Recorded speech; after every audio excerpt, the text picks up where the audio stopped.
Alrighty, this is Randy Hopkins from Religion to Schmeligion, and this is Thursday, January 23rd, 25. And in this video here, I'm saying, of course, you can see the title of the video made by non-stamp collector called "What Would Jesus Not Do?" And again, this video is basically, I'm saying, showing the overall absurdity, I'm saying, of the Bible, of the overall overall attitude, I'm saying, of Yahweh, Jehovah, as far as the God of Abraham, the God of Christianity. And again, if you're a believer, I'm just asking you, I'm saying, to listen to this video, as I said, because I'll be pausing the video, every so often, I'm saying, to put my own 2 cents in, I'm saying, about the context and content, I'm saying, of the video, and to expand, I'm saying, on this video, and so again, just listen, and again, I'm just saying, if you believe, I'm saying, that the God of Abraham is a moral, is this great being that of morality, the whole thing, I'm saying, calling the Bible the good book, the whole thing. Just again, let's break it down. What God actually has to say in the Bible, what the overall message, the culture, that the Bible comes from. Anyway, moving on to the video.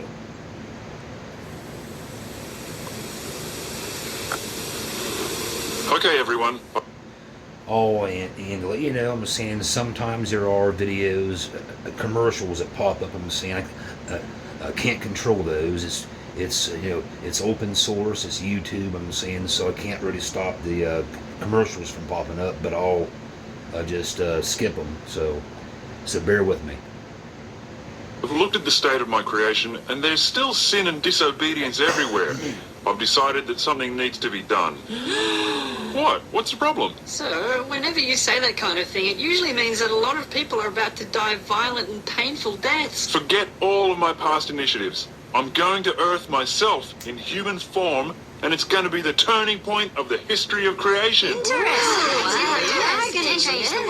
are you actually going to fix things, or just bully them more like you usually do? What do you mean? Like, are you just going to threaten to send rebuke upon them, and vexation, fever, inflammation, pestilence to destroy them? Extreme burning, blasting, mildew, the terrible botch of Egypt, scabs, hemorrhoids, madness, blindness, the itch that can't be healed? Then threaten to allow their enemies to defeat them with swords, and threaten to allow their dead bodies to be pecked apart by birds, and ripped apart by wild animals, and to force them to see other people have sex with their wives, and to allow their children to be kidnapped by their enemies, and threaten them with leg injuries, and that things will get so bad that they'll have no choice but to eat their own children? Eat their own children? I've never threatened things like that, have I? Yes, you certainly have. Well,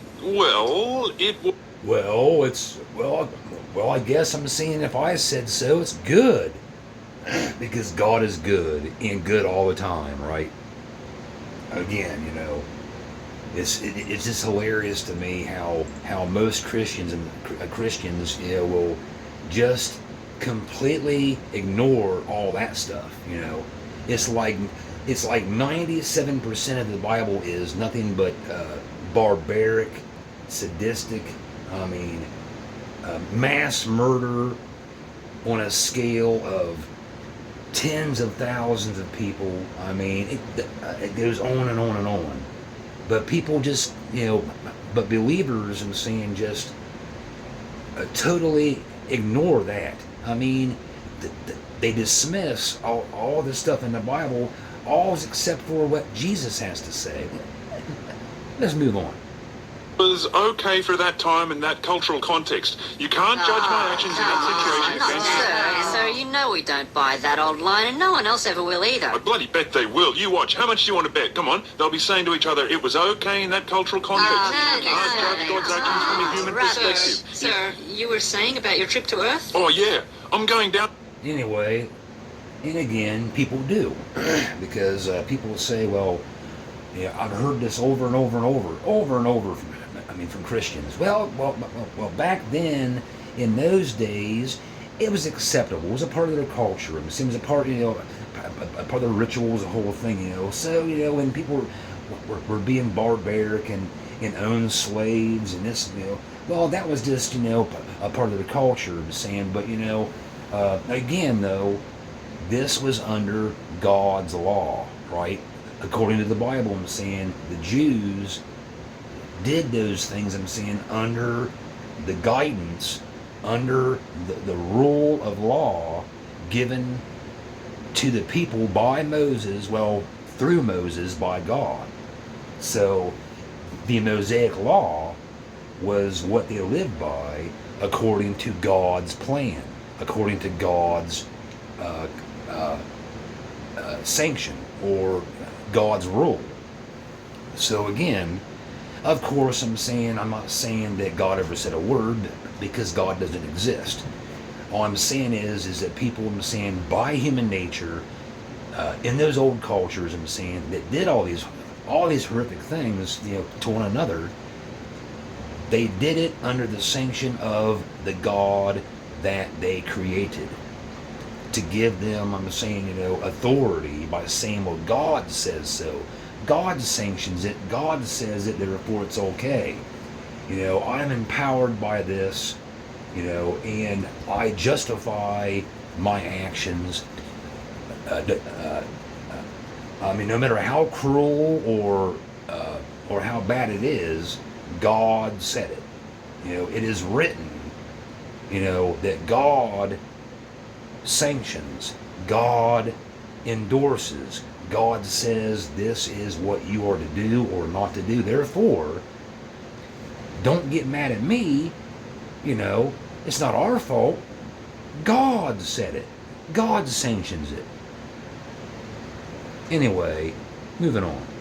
To perform the blood sacrifice to end all blood sacrifices. You're going to perform a sacrifice? To whom? To myself. And it's going to be a human sacrifice. And the human I'm going to sacrifice to appease myself is myself. Sir, that doesn't make any sense. Well, suit yourself with that, Lord. But listen, for a long time we've been putting together some ideas for things on Earth that really need your all-powerful attention. And since you're actually going there, perhaps you'd like to see our ideas? Let's have a look. What are these for? Well, when you go down there and dwell amongst them, it'll be the first time that humans have ever come so close to their designer. So we figured that you'd want to reveal some basic medical knowledge, like teaching them that disease is caused by microscopic viruses and bacteria, and that they can easily prevent diseases from spreading by doing such things as... Yeah, think of it, Lord. With just a bit of information to get them started, the church you establish will be the world authority on health and medicine forever. Think of how clearly that will show that you alone are the one true God. Well, interesting idea. That certainly would convince a lot of people. But no, I think I'll just tell them that demons are responsible for disease. Exactly. So again, this all-powerful, omnipotent, omnipresent God that already possesses all this knowledge, right? Just sits back and allows people to be ignorant, stupid, unlearned, and to suffer as a result of being ignorant, stupid, and unlearned. To believe in superstitious nonsense that's not true.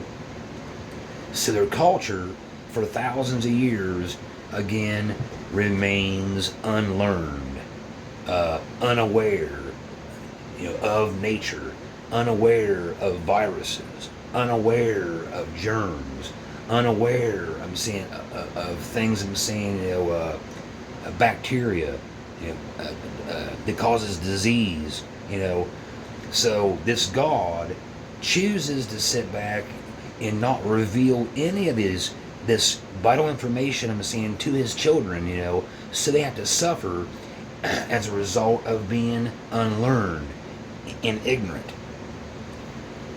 Moving on. Well, you could, sir, but that's not actually true, is it? And they'll figure that out for themselves someday. By telling them that, you'll be effectively shutting down all progress in medicine for centuries. That's right. You're at least going to tell them about penicillin on this trip, aren't you, Lord? No, look, even if I wanted to, I won't have time. I mean, between fishing trips and long periods of time spent praying to myself, I don't think I have much spare time to just go around giving mankind life-saving medical information. How long would it take just to teach them about vitamins and nutrition and hygiene? All you've ever said is that certain foods are unclean, when we all know that they're not. Look, you want medicine and health? Okay, I'll miraculously heal some sick people. That'll be enough, won't it? I bet no one else is recorded in human writings as ever having miraculously healed the sick, are they? Well, actually... Yeah. I don't understand, Lord. Why do you want to help such a limited number of people in just one time and place when you could so easily give just a tiny piece of your infinite knowledge for them to pass on and build upon and help all of humanity? Look, I know what you're saying, but I want to keep up my mysterious image. It's much more mysterious to be able to end disease, but choose not to, see? All right. And again, as I've said before, one of the videos, that this God, of Abraham, Yahweh, Jehovah, only appears, I'm saying, to a handful of people, in the Middle East, right? Jesus, I'm saying, is born in the Middle East, was raised in the Middle East, lived in the Middle East, gave his message to people that lived in a small population of the Middle East. No other culture in the world, no other peoples in the world ever heard that message. This God chooses people like Abraham and Moses to do his bidding, speaks to them directly according to the Bible, right? So you have God tells Moses all about about who he is, what he wants, the whole thing, and that and then again has to have Moses go to the Pharaoh of Egypt and saying, to say, "Let my people go," because God couldn't show up and seem to speak to him himself, right? And all along this is going on for thousands of years, right? No other people in the world ever heard about Jesus, never heard about Abraham or the Genesis account, as far as Adam and Eve, the creation account, the worldwide flood that never happened. So you had people in Australia, people over in the Americas, as far as North, Central, South America, the people that lived there in that regions of the world at that time never heard anything about this stuff, right? This omnipotent God, omnipresent, all-powerful, all-knowing, couldn't speak to any other culture or peoples in the world, like he did the people in the Middle East, right? So all these people around the world, I'm saying, had their own cultures, that they had their own God beliefs, that they all worshiped their own gods that they made up, that they, sun gods or this god or that god. All of them had their own practices, rituals, cultures. And again, this God, that the one true God of Abraham, was nowhere to be found or heard of by anybody else in the world for thousands of years, until people from the Middle East, people from that area of the world, like the Romans, whatever, what I'm saying, until the Spaniards, the English, as far as the Romans, I'm saying, started going out, venturing out and traveling, and met people, I'm saying, in other cultures, met people from other parts of the world, and said, here, we have the truth. We have this Bible thing here, and this is the Word of God. And you better believe it to be the truth, or guess what? We'll kill you. So you better believe what we have to say, or you're heathens. You're godless heathens because you're not Christians. Anyway, I'm babbling. Moving on. Again, no God to speak for itself ever in the history of mankind. Anyway, moving on. Off the side, what general scientific knowledge are you going to teach them on this trip to help mankind develop? There's so many scientific knowledge? Well, nothing, of course. What's wrong with life as they're living it now? Sir, they know next to nothing about the universe they're in, and they're suffering as a result. They come up with silly superstitions and then kill each other over them. You could end that instantly just by revealing a few basic scientific truths. And while you're at it, you could tell them some really advanced scientific and mathematical concepts, so that later, when they confirm those truths for themselves by their own experiments and discoveries, nobody will be able to doubt that it really was you, the Lord of the entire universe, in human form. Hey, I like that idea. Like, I could drop some hint about energy being mass multiplied by the square of the speed of light, or accurately describe the structure of the solar system. But actually, no, I needn't bother. See, I've already put in the scriptures that the earth hangs upon nothing over empty space. And let's face it, I mean, how is that not obviously and irrefutably divinely revealed scientific knowledge about the nature of the universe? Well, you also told them that the earth sits upon pillars. No, that one's just metaphorical. Oh, and the other one's not? No, the other one's scientific fact. It's hanging in space. Well, how are people meant to tell the difference? Well, the ones that are correct are facts, and the ones that aren't correct are just metaphor, of course. You're going to get them started on electricity at least, aren't you? No. Why can't you just tell them about it? Well, I can, but I'm just not going to. Well, what's going to convince people that you're a human manifestation of the infinite intelligence behind the entire universe? Hey, I've got some spectacular miracles planned. I've got a suggestion for a good miracle, Lord. Since you're omnipotent and infinitely caring, why not magically turn all of the world's deserts into fertile, productive land, thus impressing everyone enormously and alleviating hunger around the world forever? Provide abundant food for the whole world? Why go to all that trouble when I can just walk on water in front of a few of my friends and impress everyone just as much? Just as much? What do you... Or why don't you reconfigure the world's meteorological systems to give them the perfect balance of sunlight and rain to successfully grow their crops each season so they don't starve to death? Well, no. Instead of that, how about I just give myself magical saliva that cures deaf and blind people when I wipe it on them? Sir, millions and millions of people are going to continue to starve to death throughout the rest of human history because rather than do anything helpful about it, you'd prefer to go around spitting on disabled people. Oh, and I'm going to make some wine too. Get this. Out of water. Enough for a whole wedding party. Is that really what humanity needs, sir? Wine? Oh, you guys have no idea about how to display omnipotence, do you? What else have you got in here? Hold on. What's this about slavery? You're saying here I should discourage it when I go down there. Well, it's a pretty easy human rights choice. And if you don't say anything about it, our forecasts show that it'll be almost 2,000 years before humans figure that out for themselves. And in the meantime, millions and millions of people are going to live lives of unbearable suffering and hardship. Guys, it doesn't matter. You guys care about the most obscure things. I don't know where you get... What is this? You want me to promote equality between men and women? Women are only about 50% of the world's population. Why should they get such special attention? Sir, again, we've run the figures on this. Giving women an equal status to that of men is not only fair and just, but it would lead to greater peace on Earth. It would even reduce poverty within societies. It would reduce Okay, hold on. You're saying that just by simply telling them that women are equal to men, I could significantly reduce human suffering? Life on Earth would be vastly improved, sir.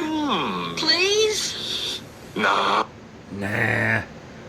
Can't have that now, can we? Because again, God, I'm saying, gives the Jewish people, 613 laws. Thou shalt not, or thou must, whatever, right?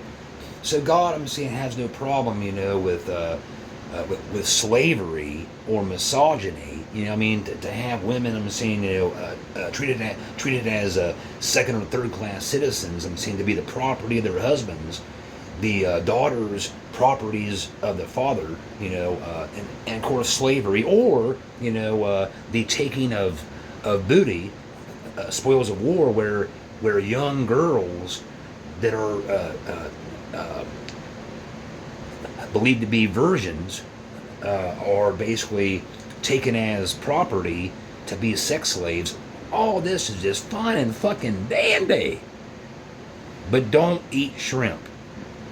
You know, I'll kill your ass for that.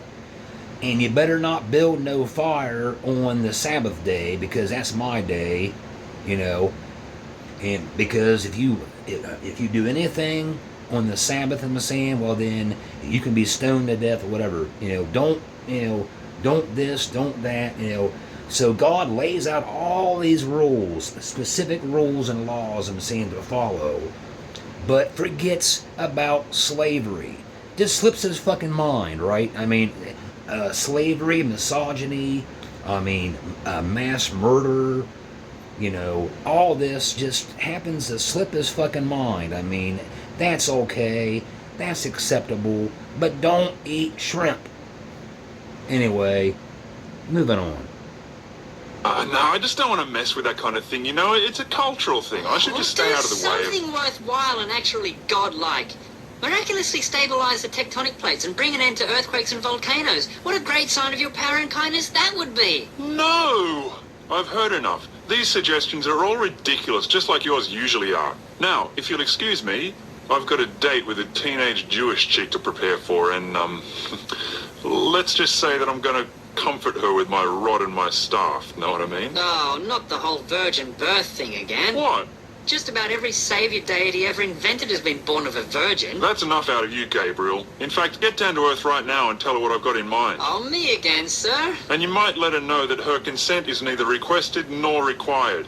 And the rest of you, get over this silly obsession you seem to have with human welfare and happiness, and start concerning yourselves more with my arbitrary moral demands. I don't know why we bother. Exactly.